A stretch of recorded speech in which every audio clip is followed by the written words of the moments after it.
coming down to Does he have it? Medeiros is going to get it. Oh, look at the toss! He haven't got it! He's on the outside line though, going into the fastest corner on the circuit. Surely this can't work. Dominic Ligner has got a sensational run outside line now though for the heavy braking zone. Around the outside goes the Audi R8. Look how much Miller's caught back into play. Exactly, Miller's still start trouble. He's not second and change. All of a sudden, Miller's back in play. Can Barry do it? Big Barry's going to do it. Big Barry!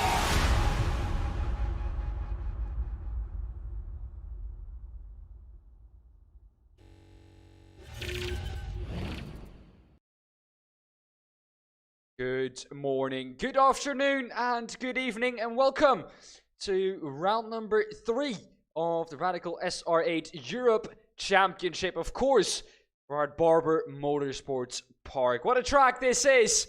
And of course, this track, 3.66 kilometers long. At the moment, a track temperature of 24 degrees for the drivers out on track, located in the USA, of course. Beautiful country. And you know, this track it's an interesting one for the drivers this evening. It's elevation changes. Track doesn't really allow for any mistakes. So yeah, gonna be looking forward to what the drivers have to bring for us this evening. 30 minutes of racing, of course, qualifying to come before that, and covering all of that together with me is Stephen Karabelas. I hope I said your last name correct. I've been asking you about 12 million times in the green room, but yeah, welcome. Happy to be here, yeah, and you're going to spot on, no worries at all. But yeah, looking forward to more exciting racing here for the Radical SR8 European Division, and we've had an exciting season so far as well. So looking forward to seeing a continuation of that and some more respectful and fantastic driving from all these drivers. It should be a great fun. Yeah, for sure. Let's go down to the track, because I heard from you that the man that we are going to be watching at the moment, which is Jürgen Frank. He was super quick last time out, and then that did good things to the championship for him. Yeah, certainly did. He won last time out in Sebring, and it was a commanding drive throughout. He got himself an early lead and disappeared out in front of everybody else, and never looked back really. Stayed clean and took the main haul of points. But it's Adam Isaacson, the man who finished P2 last time out, who currently leads the championship, and that is by virtue of the fact that Jürgen Frank missed the first race.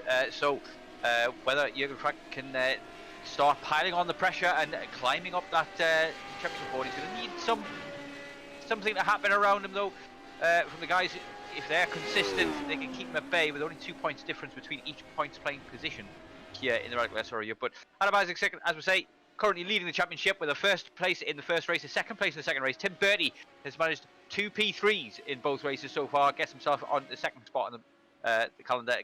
Dennis Kyrgiakopoulos is currently holding out in third, but he had a better race first time out than he did second time out. So anything all to play for still for him. He needs to get some good results. But yeah, Menno de Graaf rounding out the top 4, and Paul Clark, Jason Duckworth, Rudolf Nagel, Jorge Gonzaga, Paul LeMay, and Jürgen Frank there already creeping into the top 10, even though he missed a race. So that kind of shows what kind of driver we're dealing with in Jürgen, and how rapid he can be. It's early days in a 10-race championship, and but all the points matter, and any missed race throughout here. I think I did speak to Jürgen Frank last time.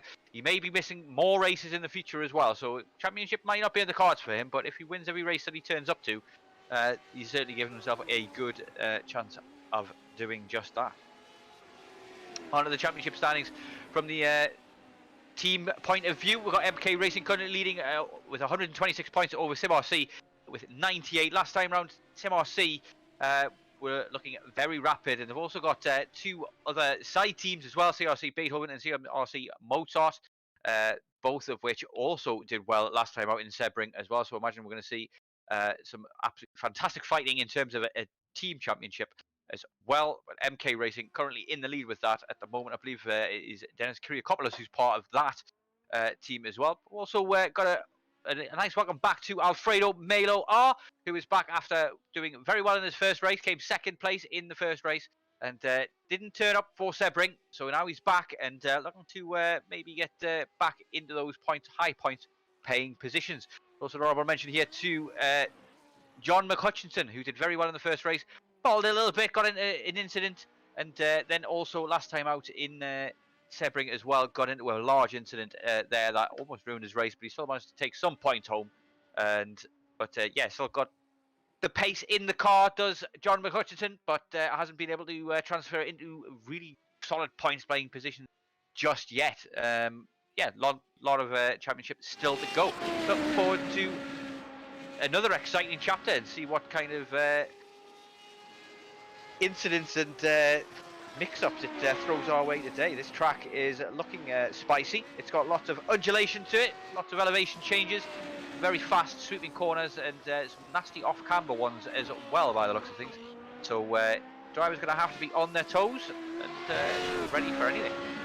For sure, it's a track that doesn't really allow any mistakes for the drivers, which is going to be difficult. Of course, qualifying has now started.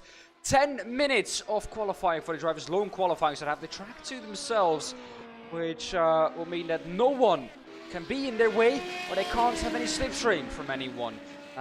So every driver on their own, every driver on equal terms, so it's really going to be the driver and the car who are going to make the difference here today in qualifying. Jürgen Frank, we can see, already doing a great job. Purple in sector number 1, he was quickest.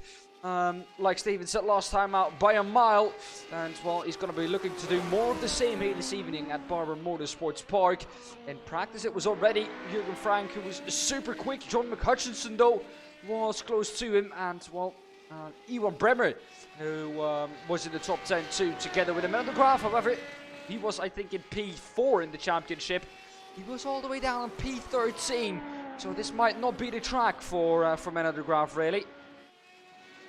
Yeah, we're going to see that come into play a lot as the season unfolds. Some drivers will very much like a certain track or not like a certain track, and some drivers may not have a certain track to even compete there with, such being the model of iRacing. But Jürgen Frank is looking rapid so far. Purple sectors all around. That's got to be a decent time for him there. He gets himself a pole with a 117.1 and sets the early bar. Yeah, of course, welcome in everyone. Potato Seagull, welcome. Milo Gamer too, so Milo, welcome, and Ewan, welcome to the stream. Ewan Bremer out on track at the moment. He is in P4, so he's doing superbly too. For a man who, well, was not sitting in the top 10 or in the championship, I think. At the moment, he's 6th in the standings. Maybe a track that he really likes, but you can see at the top, Jürgen Frank has gone to pole position on the 117.102, and he's half a second ahead of P2 Alfred Malo. John McHutchinson, however, pops in a time that is about 2/10 slower than Jürgen Frank. He's gone to P2 in the number 69 Radical SR8. I have to say, I do like the livery that John McHutchinson is running. It just looks quick, doesn't it? Certainly does. Scottish flag there, boldly emblazoned on the front of it. Hutch on the rear wing, and he's proven to have plenty of pace in the first 2 races of the season. But luck has not been on his side. He had a bit of a spin on his own out last time out in Sebring. That cost him big, and he's hoping to hopefully regain some of that, some of those lost points that he would feel. Back today this evening, and P2 already on the board. Frank's just managed to put in a 16.5, go even quicker as Boussard gets a 17 flat, gets himself up in a P2 as we're getting more and more drivers kind of doing a couple of runs here by the looks of things, rather than going out and coming back in. People have maybe fueled the car up a little bit and then just sent it out. I believe we're on fixed setup this evening. What could be open, I am unsure, but I'll confirm that in a moment. But so far it's down to P6 now. He'll be looking to make a comeback after some disappointing weeks in the first 2 weeks. Well, it's Jürgen Frank who's once again purple. He's already 2/10 ahead of everyone else, at least, of Alfred Malo, and he's looking to go even quicker than he is already. And well, with about 5 minutes left of this qualifying session, I think Jürgen Frank now on one of his last laps. I think one more after this one, and then he will be on his last laps. Go on Hutch, says Potato Seagull. Stephen Place also welcome in. Does anybody else picture quality look yuck? I hope that's not the case. Shouldn't be the case anyways, because if I look, I'm getting all greens at the moment. Dropping no frames. So we should be, should be all ready to go. Okay, my picture quality is better now. Good. See, there we go. Luckily, it has resolved itself. But yeah, Jurgen Frank has just gone quicker once again. Buson has gone up into P2 now. I was saying, as Paul Crab goes up into P2, and even he doesn't stay there for long. Alfred Malo pops himself back up into that position. 39 thousandths behind Jurgen Frank. Jurgen Frank now on his last lap, so it's going to have to count for him. But, Stephen, he's purple in section 1 and 2 once again. He certainly is, yeah. He's proven to be the man that beat, but Malo is running him a close race. He's only 300ths behind him there in P2. And Paul Crab doing very well to get himself up to P4. Hutchinson manages to set an even better time there as well. Gets himself back up to P3. And these guys are trading blows like boxers at the moment, and each coming in with a faster and faster time. These guys at the top 5 seem to have a big gap over Nagel in P6, so we might see one of those, we've seen this a couple of times already in the first 2 races, a little group splits off and disappears off into the sunset in the early stages, such as their pace over the rest of the group. But Paul Crab did well out last time in Sebring. I think he came P7 or P8, did not show up for the first one, but yeah, it's going to be an interesting one as well this time out this week. It's going to be definitely a mix-up in terms of championship come the end of today's race, because there are some notable names missing. We have 17 drivers this evening out of a normal grid of 40 drivers have shown up all throughout the first 2 races so far, and 17 only showing up this week means that lots of points up for grabs for lots of people in terms of their season championship. Adam Isaacson not being here gives certainly Frank a great opportunity to close in at the top of the championship as well. Potato Seagull has mentioned something very interesting in chat. He says, these guys are so quick, it's scary when they lap you. And I must agree with that. Like, I'm doing my best at my SR8 at the back of the field.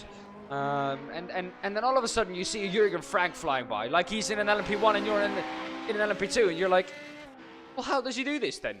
Like, how has he done this then? It makes you think that you're in a multi-class race, doesn't it, sometimes, these guys. But I mean, they've got 7-8 KI rating for a reason. They put in a lot of hours, a lot of time of practice, and yeah, I imagine some of these guys maybe have some training or experience in real-life race cars as well, which would certainly translate over to sim racing, as it certainly translates the other way as well. But yeah, some of these guys are absolutely rapid. No joke, Potato Seagull. It is worth noting that as well. Yeah, you've got to really pick your battles. If you've got one of those guys behind you, you just stick to your line and try and hope that they're predictable and balanced enough to just make it around you no problem, which is generally the case. Jurgen Frank, 1 minute to go, 1.5 minutes to go left in qualifiers. Maybe enough time for 1 or 2 more laps or attempts here. With a short lap, a 1:16 lap, it's a 1:16 flat that Frank has got so far, and he is 3/10 ahead of the next closest rival, as on board here with Melis, as he's down in P40 at the moment, looking to upgrade Roggenbuck. The very last runner at the moment, he's looking to gain any positions at all. Might be preferable. Yeah, he's currently half a second away from Robertson in P16, so a lot of time to gain for him. But business end of qualifying now, 1 minute to go. I imagine there's a few people going to be out on track, or maybe they've all given up. So we haven't got many setting times or sector times at the moment. Is that going to be our qualifying grid with 43 seconds remaining? Everyone has done their qualifying laps, I think. Everyone has done 4 laps, except Mike Buson, who's done 3. Now, what I expect, and why we're waiting now, is because... Oh no, Mike Buson is not the only one, I'm lying. David Walters also only has done 3 laps. So those guys have probably gotten off track on their lap. They were like, no, you know, I won't run even this lap anymore because it's pointless. We'll go back to pit lane. They did not click on ready to race, and I were waiting the full 15 seconds, which is not long.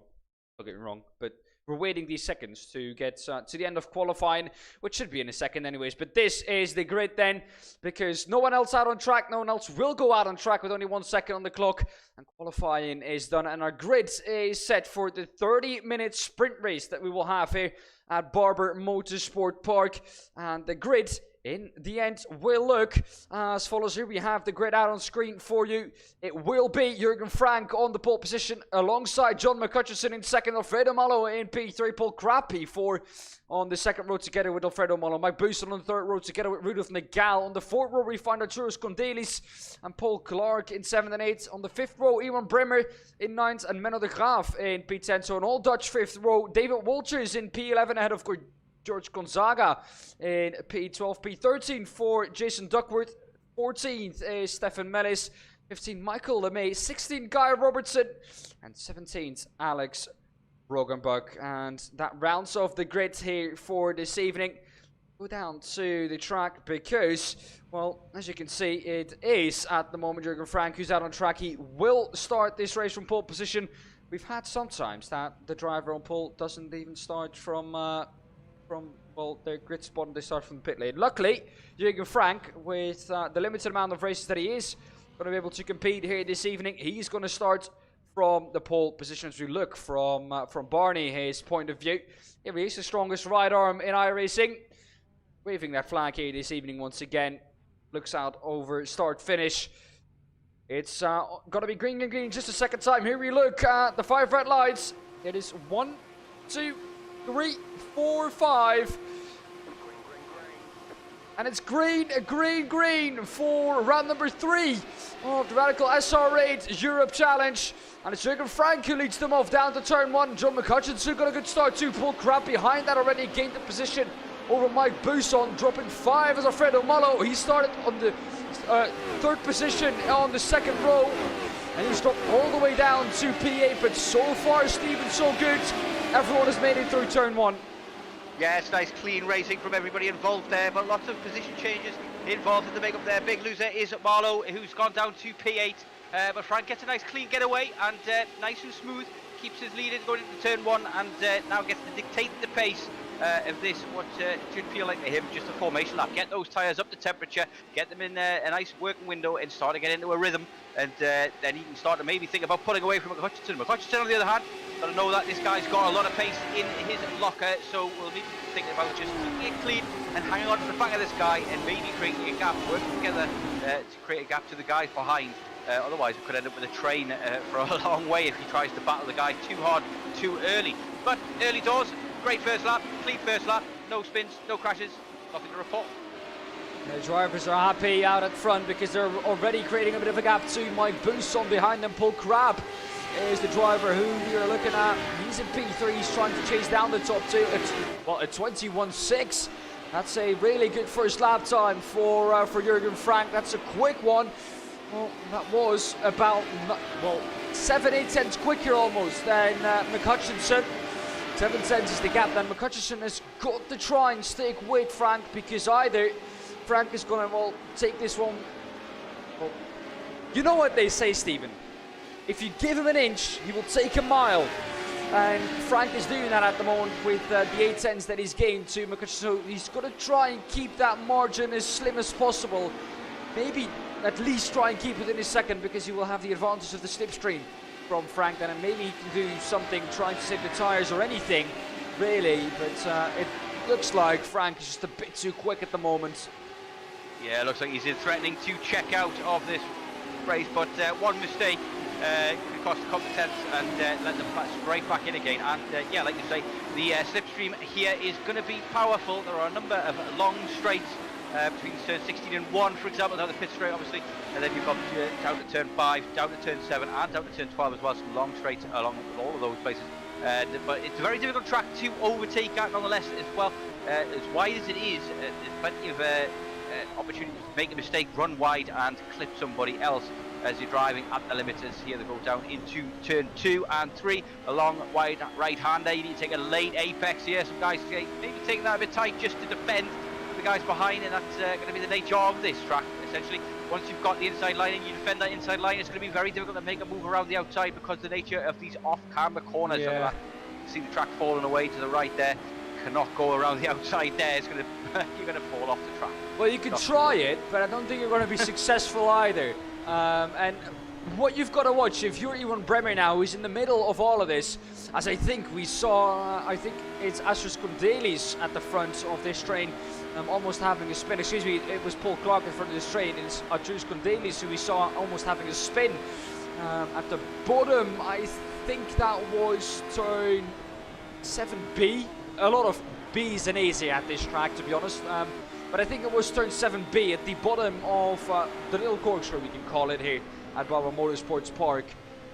But he got through, kept the car pointing in a straight line, and he's underway again. Iwan Bremer, if you're the man in the middle now, if you are going to try and make a move on an off-camber corner, you're going to have to watch your mirrors too, because Alfredo Malo is, you know, he's not a slouch in this car. He knows when to attack, and when you go for a move on the outside on an off-camber corner, well, he's going to say thank you, sir. He's going to take that inside, and he's going to happily take that position from you.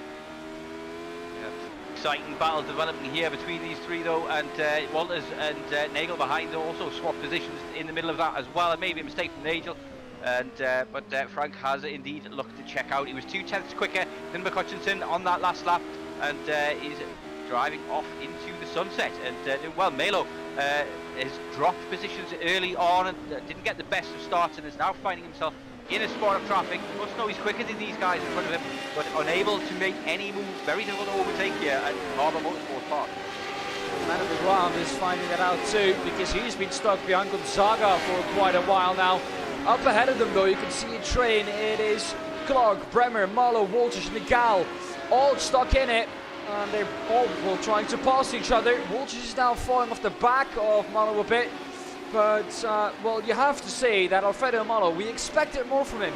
Qualifying in P3, doing a tremendous job in qualifying.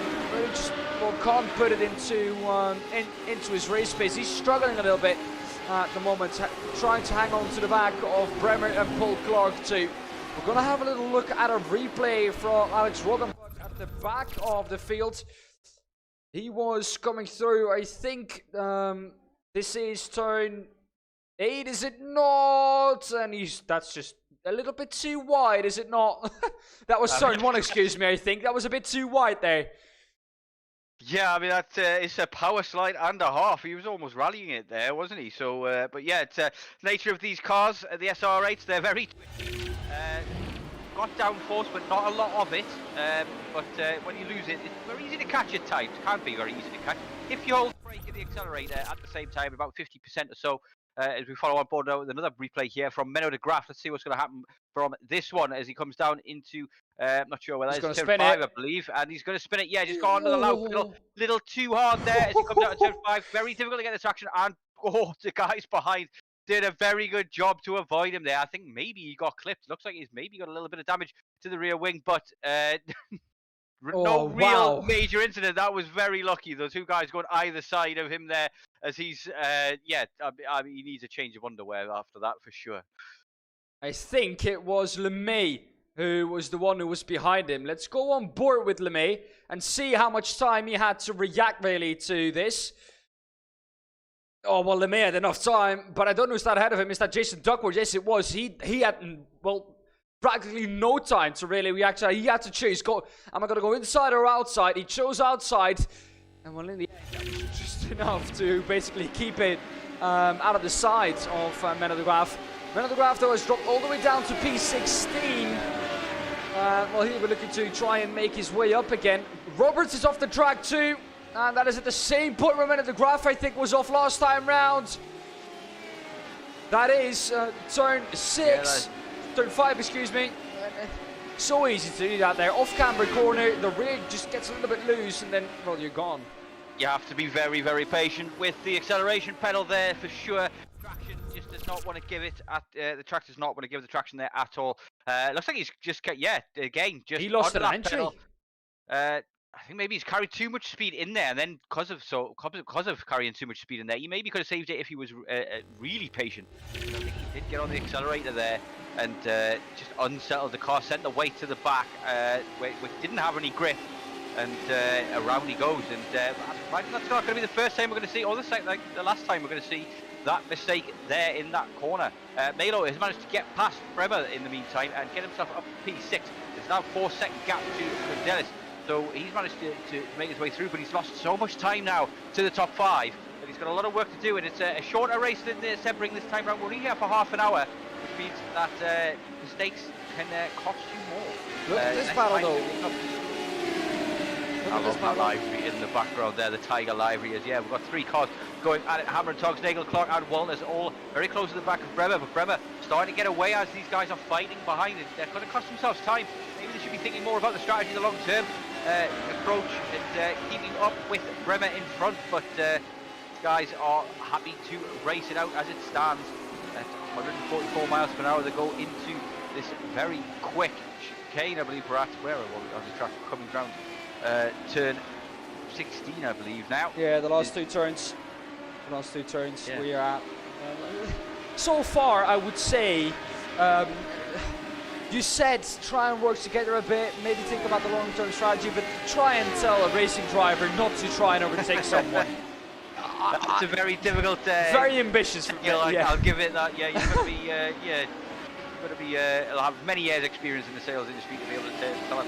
But it is all about the finish line. Essentially, it's where you finish that matters most, not where you make the overtakes or how you do it in the meantime, kind of thing. So it's all about keeping things clean. We saw this in a race commentated yesterday in Long Beach, whereby a guy who was in the amateur series managed to finish P2 in the pros, in amongst the pros, just by keeping it clean and out of danger and trouble. And if you take advantage of the slipstream here, this track feels so it's very difficult to make any kind of overtake because of these long sweeping fast corners. It's not don't lend themselves ideally to overtakes. Very easy to make a mistake, go in a little bit hot, get a twitch and kill the guy on the outside, so you tend not to make those kind of dives at a track like this. But we've got some great racing hotting up here and some battles going on. We've got Crab all over the back of Hutchinson. Frank has checked out once more. Looks like he's got this race sewn up already, but long way to go still. Crab and Hutchinson are currently battling out for this P2. Crab piling on the pressure now within 1 second, and we'll got McHutchinson. If he's been watching the races back here, Crab, you'll know that McHutchinson has got a mistake or two in him so far this season, and we'll be looking to ramp up the pressure as this race goes on and try and force that mistake out of him. And yeah, McHutchinson needs to try and make sure he keeps his cool, stays calm, and just focuses on the track in front of him and not what's behind him. Where he has to be closer in order to to take advantage of any mistakes that McHutchinson might make. Also, Phil, welcome into the stream. He says evening all, and Dan. So there we go. Phil coming in with the usual. Why has he brief separated you from the all? I mean, Phil and I have an incredible relationship. We love each other really, and you know that's why I think he just looks up to me so much. And that's why he's separated me from everyone else. Of course, joking there, Phil. Love you, really. You know. Puts you on that pedestal, right? Looking to get a pedestal here as well. Is still his Crab. Obviously, he's got his eye on the podium here, but he's got his eye on a higher spot on it as well. But it doesn't look as though he's got the running on McHutchinson at the moment, who gets a lap 2/10 faster over Crab there last lap. But Frank is gapping McHutchinson lap after lap, and he's currently the fastest man on track as well. Really running away with this one is Frank. Yeah, I don't know if McHutchinson is going to be able to at some point try and gain some time on Frank. He's so quick at the moment. Just last lap, to put it in perspective, he was about 2-3 tenths quicker as LeMay goes for an ultimate send on Duckworth. That was from about, what, 20-30 meters back maybe on Duckworth. I did not expect LeMay to go for any move there, but what a launch up the inside, and he made it work. Even made the apex of the corner, which I thought, with the speed that he was carrying into that corner, he was never ever going to make. He just had to get there to that apex first, and he was 100% committed to doing it. What fantastic racing there from LeMay. One of two brothers who races Look here at that. in the Radical series. Look how far he's come back from. That is amazing. And it looks as though the guy, well, he's just saw him coming. He's thought to himself, oh, he's coming, and he's coming whether when I close the door or not. I'm just going to leave that one open, and he gives that up without too much of a fight. Did not expect it, I believe. He went into it and then saw it in his mirror. All of a sudden, there's a big red SR8 looming large in that mirror, and he's like, uh-oh. And back it's getting bigger and bigger. So maybe live another day, says Duckworth, but he's now got lost that position, and the cojones on LeMay, one of two brothers that races here. His brother does not seem to be with us this evening, and hopefully that there's a rivalry going on there between him and his brother, and he can gain points in that rivalry. Oh, for sure. This evening. Well, the first one you want to beat is always your teammate, because at least you can say you did better in the car, the setup that you that you had. And well, at the moment, of course, only one of the LeMays here. At the moment, it's Michael LeMay. Paul LeMay is not here this evening. Don't know why. Haven't seen anything why he wouldn't be here this evening, but he's not with us here at Barber Motorsport Park. But David Walters all over the back of Paul Clark now. Paul Clark is someone very difficult to get past, because we've seen it numerous times. He is the Minister of Defence, basically. So, yeah, very difficult to get past. We saw it last season. Trying to find a way past Paul Clark was very difficult. Knows where to put his car.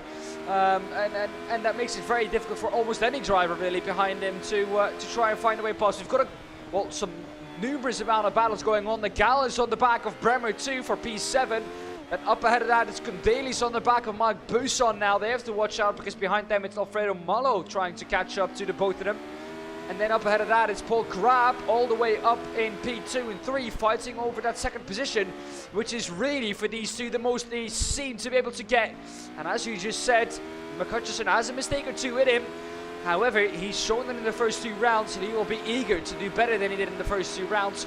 Not make any mistakes here this evening. If he can do that and hang on to P2, still a good points haul, because as you said, of course, Jürgen Frank, he doesn't expect to be here every round. So if McHutchison can do just everything that is possible at the moment and just take those victories or some good podium finishes when Frank is not here, he's going to gain some valuable points at that point. And I do think that just the consistent results from McHutchison will just about pit Frank in the championship then. So I don't think McHutchison has to push it to get P1, as long as he just can stay in P2. Certainly he needs to damage the limitation, though, in terms of his first 2 results so far. But so quick is Frank at the moment. But I believe Melo has managed to get up to P6. Is on a comeback charge. He was one of the quickest man on track last lap, I believe. And yeah, currently trying to close the gap to Condalis, who's battling out with Buson. And they're going to start scrapping soon, these guys. They've got a number of battles up and down the grid. We also just saw Graf get past Melis. He's on a comeback drive as well after spinning out in turn 5 early on. And yeah, running out of time now, though. 13 minutes remaining on the clock. And we'll start seeing these guys start maybe go for those sends, the May style, with a bit more desperation as the clock starts to count down. Well, you saw what David Walters tried there at the outside of turn 5. He tried to cut back on Paul Clark, but the outside just didn't allow him to turn in. He had so much understeer in that SRA, and it just couldn't make the cut back work, really. So David Walters still behind Paul Clark, and as we said, very difficult to get past. So where he's going to try it, I don't know. He's all over the back of him, but ice cold Paul Clark. Usually when you're behind him, he doesn't make a mistake, but David Walters is going to try to stick as close behind him as possible, try to force that one mistake that Paul Clark eventually, at some point in this season, is going to make, and it might well be here this race. Under pressure from David Walters. Up ahead in the field, it's Condalis trying to get past Mike Buson. I do like the helmet from Arthur Condalis. Of course, I know Arthur from the America Series. I've commentated the first 2 rounds there too, and he was incredible there. Arthur Condalis was very much the quickest in Zandvoort, made a little bit of a mistake, and because of that, lost his maiden win at the first round in Zandvoort. He came back well in round number 2, did well. With another podium finish for him, but yeah, that helmet very much inspired by the Olaf Manthey team, the Porsche team. It usually does a lot of Nürburgring Nordschleife running, that has now also ventured into the DTM this season. But yeah, I do like that helmet a lot. Buson is ahead of him, trying to defend from Arthur Condalis. However, he's not going to have long. I thought Arthur was going to go for a late launch up the inside of the last corner. Not really a turn, however, Stephen, where a move on the inside nor the outside is really possible. It's just too quick round there. Certainly not, yeah. It looks as though the best point to make a move is down in turn 5, if you can get the inside there. But as you can see with the way this track looks, it's a proper roller coaster of a track, with it bending left and right, camber, off camber, up and down, all over the place. And knowing the track well and knowing these undulations in the track well, and where the grip is and where it isn't, is going to be vital to getting any kind of overtake done here. You need to basically force the other guy offline somehow by poking your nose where it maybe doesn't belong.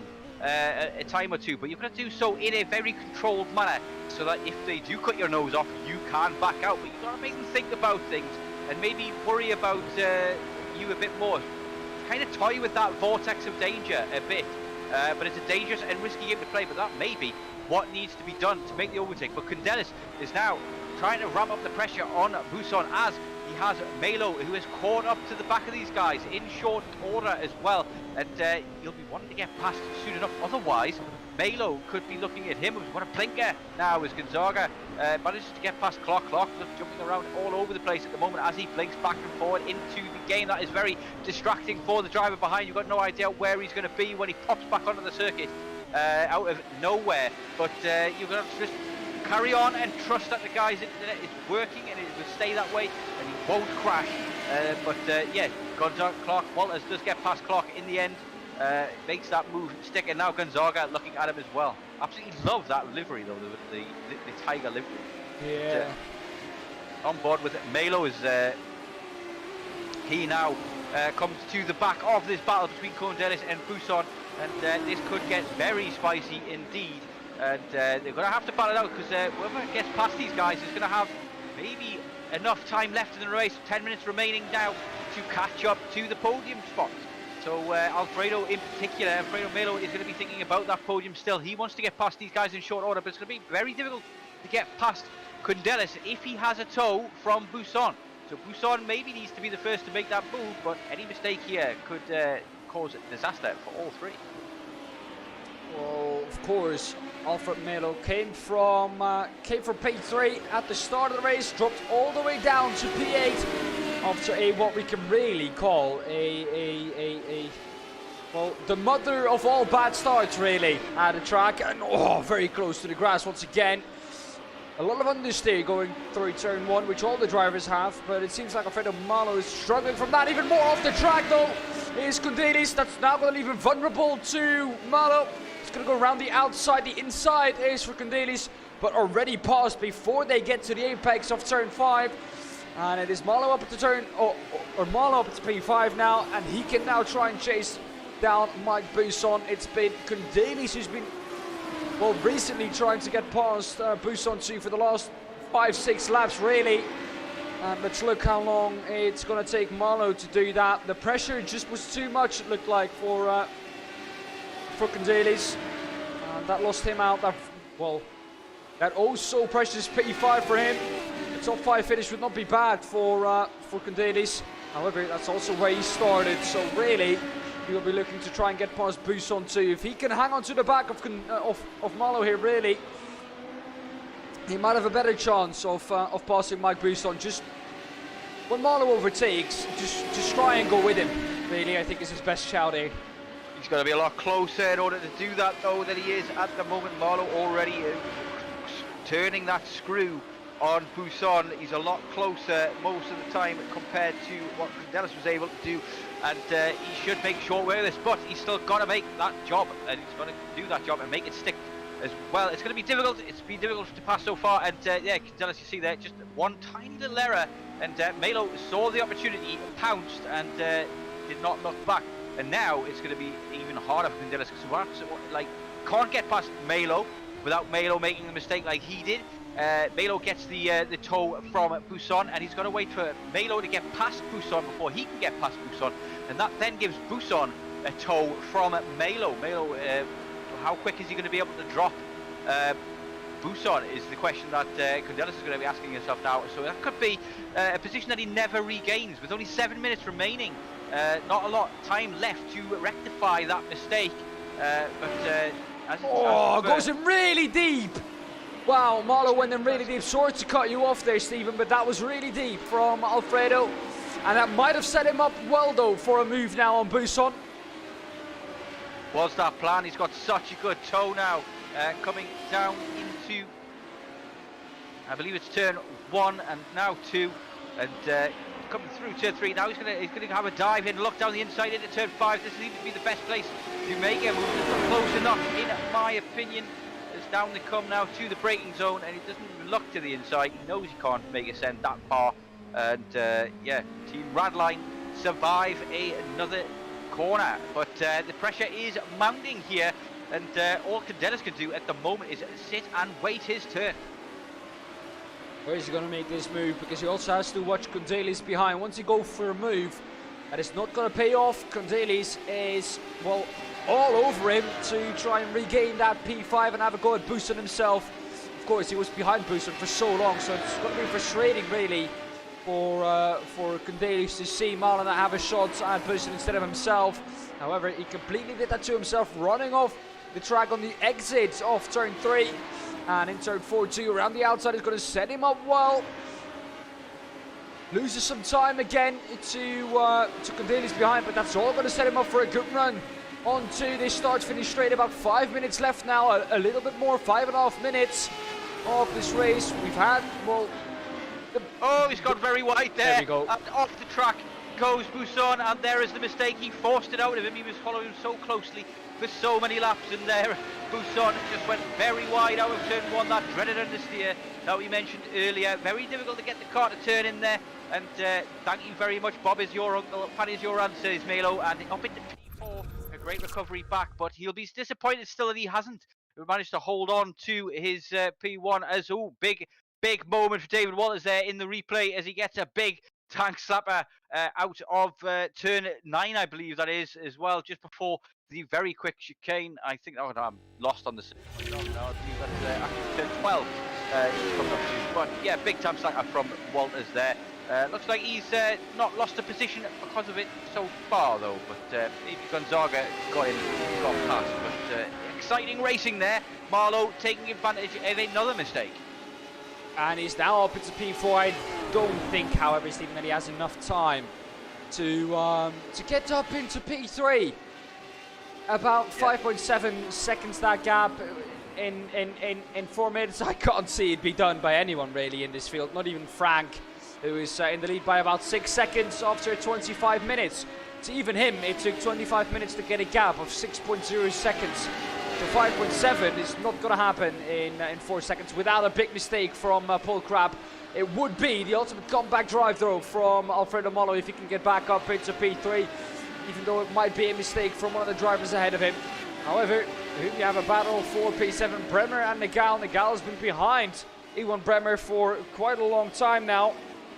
And I don't think Iwan Bremer is going to be able to, or I don't think Rudolf Nagal is going to be able to get past Iwan Bremer, because he's been behind him for the last 20 minutes now.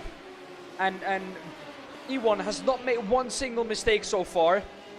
A mistake is quickly made here on this track though, but he has to put him under more pressure than he was before, and it seems like he's turned the screw now and he's turned it up a notch. Put it into 5th gear as, yes, he's now looking to really put pressure on it as he's following very, very closely here into the final couple of corners. A good exit here, and you can set your man up for a good run, but Frank has absolutely ran away with this one. He's been untouchable once more, 2nd week in a row. He doesn't have his main rival, Adam Isaacson, here this week, who was making it a closer run thing, but McHutchinson was similar on pace with Adam Isaacson and others in the first round. So yeah, you got a feeling that maybe Frank has got everybody's number. Fastest lap at 1:15.8 in the race. Absolutely rapid is this man. For Simracing Beethoven, that's another big points haul, and some big points changes in the championship as Bremer has gone around and something's happened to Bremer. He's in the pits, and that is very bad news for him. He's gone from a very good points paying position to the middle. Was there contact? Oh no, grass. Oh yeah, this is. Yeah. I am sorry, Iwan. I am sorry, Iwan. Behind, gets on the grass, and yeah, it was fortunate he didn't get caught up in that. Is Frank, because Frank could have. Well, was that Frank behind, or was that somebody else? I wonder. It would have been somebody else, I imagine, because Frank wouldn't be lapping. Rudolf Nagal was behind him. Like I said, he was behind him for so long. He had not made one mistake. Oh, but it's a big hit as well, isn't it? Yeah, he's back to the pits. I said that too early. That car is done for today. Yeah, the commentator curse has taken another victim here, and Iwan Bremer is the one who's fallen victim to the commentator curse this time. However, I think we can safely say that Jürgen Frank does not have to push anymore. Next lap will be the last lap for Jürgen Frank, and then he's done everything he needed to do. 8 tenths quicker on lap number 21 of this race. Lap number 22 was another 1.5 tenths quicker than McCutcheon behind him. And, well, I don't think that in the last 10 laps, McCutcheon has been able to gain time on him more than twice a lap. Nope, it's been a tough old showing from McCutcheon, but he managed to stave off Crab, who's now quite a bit behind, and it's going to be a nice, calm finish for him. And a good one after the disappointment of the first couple of races. Finally, a good result comes his way. And yeah, just got to keep it clean now. And Frank is once more showing his pace, his class this evening at another track, and takes the full 50 points home, which means that he's now very much snapping at the heels of Adam Isaacson, if not ahead of him, because he's won 2 races, I believe. So yeah, he'll be maybe leading the championship, or somebody else is going to start leading the championship from behind, maybe McCutcheon or Crab, who were high up in the standings. And that's going to come down to a big thing really in the end, is the consistency and who can turn up to all 10 races. Such is the difference in this championship, and the tightness at margins, tight margins in this championship as well. But that is the timer done, and it is going to be a last lap for Frank here as he comes down and into turn 12 at the moment, coming into the final complex of corners. And yeah, turns 14, 15 and 16, the triple right-hander here as he takes it beautifully there, nice and smooth. And through turn 16, the final left-hander down onto the pit straight. And another emphatic win from Frank, and thoroughly deserved. He wins the Barber Motorsports Park Radical GP. Fantastic race, fantastic drive. John McCutcheon coming through behind him for another P2. And basically, for John McCutcheon, the best he could do, 7.9 seconds in the end, the gap to Jürgen Frank. Paul Crab has done incredible too. He's the last person on the podium, the last driver on the podium. Marlowe behind him got that gap down to about 1.2 seconds. He was not far off the pace that Jürgen Frank was doing. Did a quickest lap time of the race on the last lap of the race, a 15.77. Just incredible. This man has done everything he needed to do, and well, a thoroughly deserved victory from Jürgen Frank this evening. And no more to say than well done. Like, no one was able to do anything about it. And good news for all drivers concerned, though. Only 17 drivers on the grid, I believe, means that every single one of them is going to go home with some points today, because the top 25 positions pay out, I believe. Yeah, big winner today is McCutcheon. He's managed to gain a big after a disappointing start to the season so far. And Crab, who was in, I think he was in P7 at P8 in the championship, has also gained big over a few of his rivals as well. Melo managed to come back strong in the championship as well after missing Sebring, but he did it very well with a P2 in the first race also. So yeah, lots to look forward to next week, which will be a 90-minute race as well. So a bit of a different challenge there. But yeah, a couple of guys today will be disappointed that they could have got more points given the situation with so few drivers showing up, that you could have maybe taken more advantage of that. Bremer, for example, who managed to crash and dump himself down to the very last place, 2 laps behind the action, and is out of the race as well. I don't know if he's going to get classified or not. I honestly don't know the question, the answer to that question. Well, we're going to see that, because the results is on screen for you. Jürgen Frank, as we could see, 7.9 seconds ahead of John McCutcheon. Then it's Paul Crab in P3, Alfredo Molo P4, 5th for Artur Skondelis, and Molo got that gap down in the end to about 1.2 seconds to Paul Crab. So it wasn't too far off. I think 1-2 more laps and he might have had Paul Crab. Mike Boson in P6, Rudolf Nagal P7, Paul Clark P8, P9, David Walters, and Michael LeMay rounding off the top 10. Jason Duckworth in P11, George Gonzaga P12, Menadograph in P13, 14 for Stefan Mellis, Guy Robertson in P15, P16 for Alex Rogenberg, and P17 for Ewan Bremer, who will be classified below that. I don't think we have anyone. No, 17 drivers here with us this evening. Yeah. 17 is the maximum amount of drivers. But let's start with the man who was on P3. Oh crap, still talking to the boys in the interview rating room, to Jurgen or either John. Welcome in, Paul. Good evening, gentlemen. Paul, another good race for you in the end, however. Like Alfredo was kind of catching you. Do you think with 1 or 2 more laps he might have had you? Yeah, I had a problem with throttle towards the end. It was fluttering between half and full open. So it was weird. It's just weird. I've been fiddling around with my pedals today, but it's been fine up until just that last quarter, and it started fluttering. I didn't have any problem with the tires or anything else. Anyway, but fortunately, I managed to hang on. He would have had me with another lap. Yeah. For you, it was trying to kind of stay within range of John to, if he made a mistake, take advantage of it, really. At any point in the race, did you think I have the pace to overtake him? He made 2 small errors, and I thought I might be able to get alongside him. They were the only 2 times. Other than that, I was slightly faster through the little the wiggly bit, but only a tenth. Other than that, John was. I was being sucked along a little bit, so John definitely had the pace. And how were the tires for you towards the end, especially? Absolutely fine. No problem at all. They're as good as when I started, so no problem. Right, then we'll write that down, because we have another one, of course, the Americans, of course, later on tonight. But Paul, an incredible drive from you once again. I think did the maximum you could do with the issues you had towards the end. A P3 in the end, a podium. Congratulations with that, and thank you for upping into the booth. Okay, thank you, gentlemen. Bye-bye. That was Paul Crabb, of course, finishing third for Team Redline. Another member of Team Redline is John McHutchinson. John, welcome in. Hi, Dan. John, of course, the first 2 rounds, you had a couple of mistakes in you. Tonight, though, none of them. Yeah, I was keeping it nice and steady tonight. Needed some points on the board after the first 2 races, which I made a bit of a balls up. So, good result tonight. Now, Jurgen himself has said that he might not be able to make every round this season.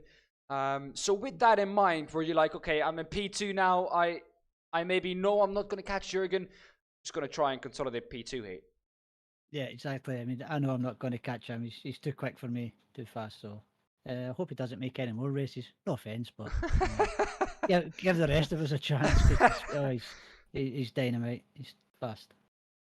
At any point in this race, though, John, did you feel like you maybe had the pace to at least keep the gap steady, or was it from the beginning on in like, I know I'm going to finish P2 here?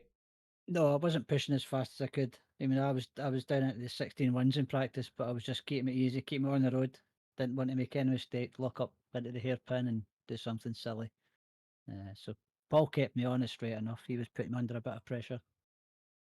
Well, the tyres in the end, I think we spoke to Paul about that too, but they were fine for him. How were the tyres towards the end, especially for you? No sliding? No, the tyres are fine in this car. They'll last a full 30 minutes easy pushing, so no issues there at all. Right, John McHutchison, of course, congratulations, John, on P2, and thank you for hopping in. Thanks, Dan. John, once again, our second place finisher here this evening. We'll continue with Jurgen coming into the booth. Of course, Jurgen, once again, last week he drove amazing, and again this week, blitzing the field with, in the end, a 7.9 second gap to John. Welcome in, Jurgen. Yeah, thanks, and good evening, guys. Good evening. Jurgen, once again, quicker than anyone else on track, really, constantly setting fastest lap times. How was it for you out there? Because it must have been pretty lonely from the start. Yeah, I mean, it was pretty lonely, but I had to push all the way, especially in the beginning. I pushed like hell to have a 2-second gap or something for the draft. And then I went a little bit slower, especially in the chicane, because it's always a little bit of risk there.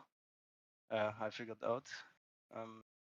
But then Alfredo took the fastest lap, and then I tried it the same, and in the end, it worked out for me. Well, in the end, Alfredo finished 1.2 seconds behind Paul Crab, who I think would, 4 or 5 minutes to go, I think it was, Stephen, was about 5.7 seconds behind him. So he had incredible pace too. But of course, you taking back that fastest lap with a 1:15.77 in the end. An incredible quick lap, just I think 5 tenths quicker than John McCutcheon behind you, his fastest lap. Yeah, that last lap that I pushed all what I had. I had like 7 seconds gap to P2. I thought when I have a small spin and I lose 5 seconds, then it's all okay. But I wanted a big slapper lap in the end. There we go, Jürgen Frank. Not leaving anything on the tables, balls to the wall, as we say on that last lap, giving it absolutely everything. Yeah, but the car is a pure joy to drive around the track. I didn't drive the track for a long time, and I think last time 2 years ago in Skippy or something. But with that car, that's amazing. There we go, Jürgen Frank. Jürgen, congratulations on the victory, and thank you for hopping in this evening. Yeah, thank you very much, and thanks to the other guys for the race. It was big fun. Thank you, Jürgen. Well, there we go, Stephen. That was another incredible evening of racing, I think. It had everything. It had battles. It had, in the end, a huge shunt from Ewan Bremer, which you don't like to see. The commentator curse taking another victim. Yeah, you don't like to see it. Up for that one, to be honest, Dan, don't you really? It was an awful murder from you. Just no thoughts about the guy at all. Kind of just came in, swooped in, and murdered him with the commentator's curse. It was horrifying to watch. Really, it was. But other than that, though, an absolutely fantastic race. Like you say, it's really kind of starting to heat up now, this championship, and all sorts of different things are coming into play. Not least the missingness of drivers as well. So, but not everybody can make every sector of the championship. So that's going to become a big factor in the future as well. But some fantastic driving, some fantastic racing, some great racecraft, some absolute unbelievable pace we've witnessed today, and the unfortunate errors of some drivers as well. A great race, entertaining all around. Well, Zach Sweeney has come into the broadcast too. Thank you for joining, Zach. He says, am I too late? And the answer to that is yes, sir. You've missed some incredible action. Quickly, to sum it up, Jürgen Frank started on pole position. No one ever saw him again after the first 2 laps once he got away from John McCutcheon. John McCutcheon then had to defend the whole race from Paul Crab. But as we heard from John McCutcheon, was not pushing at all. In the midfield, of course, Alfredo Malo dropped back earlier on. Had to have a comeback drive. Came all the way back to P4, 1.2 seconds back on the position where he started. Paul Crab in the end. Of course, Arturus Kondelis, a good comeback drive for him, up into P5, gained 2 positions on where he started. Mike Bousson and Rudolf Nagal in the end lost 1 on where they started to R2. The rest, however, Michael LeMay, a good race for him. But Menno de Graaf, who was P4 in the championship, all the way down on P13, so not the best evening for Menno de Graaf, however, still picking up some points. That was it then for this evening. I hope you all enjoyed it. Stephen, of course, thank you for being alongside me in the booth. I know it's not always the easiest thing to do, being alongside someone who spins into the pit lane on the Nürburgring. Here we go. Got that one in there too in the end. No, it's been an absolute pleasure commentating with you, Dan, for the first time, and I won't wish many more in the future. But yeah, it's been a great race, and looking forward to next week. Well, Stephen, one last sentence to sum up this evening. Yeah, it's been it's. Keep in mind, one sentence doesn't have to be long. Oh, you're putting me on the spot now. It's proving very difficult to now think of this sentence after I just did one. But no, it's been entertaining. Is the main thing, I think, and it's caused ripples in the championship, in the Radical Championship, and that's the main thing takeaway really from this one is those ripples could decide the championship in the end. So we may have to come back here and say this was when it changed. There we go. Jurgen Frank winning his second, winning his second race on the throttle. And well, with that, that concludes this evening's broadcast. I thank you all for watching. Once again, Stephen, thank you for being alongside me in the commentary. Thank you to everyone who made this possible. I hope you've enjoyed this evening. And we'll see you in just a moment's time, of course. Once again, don't forget the Radical SR8 Europes is on later on this evening. This has been it from me, from Stephen in the commentaries, from everyone else out on track, and from everyone else who made it possible. Thank you for watching. We'll see you tonight for the America ones. Stay safe, and we'll see you then. Bye-bye.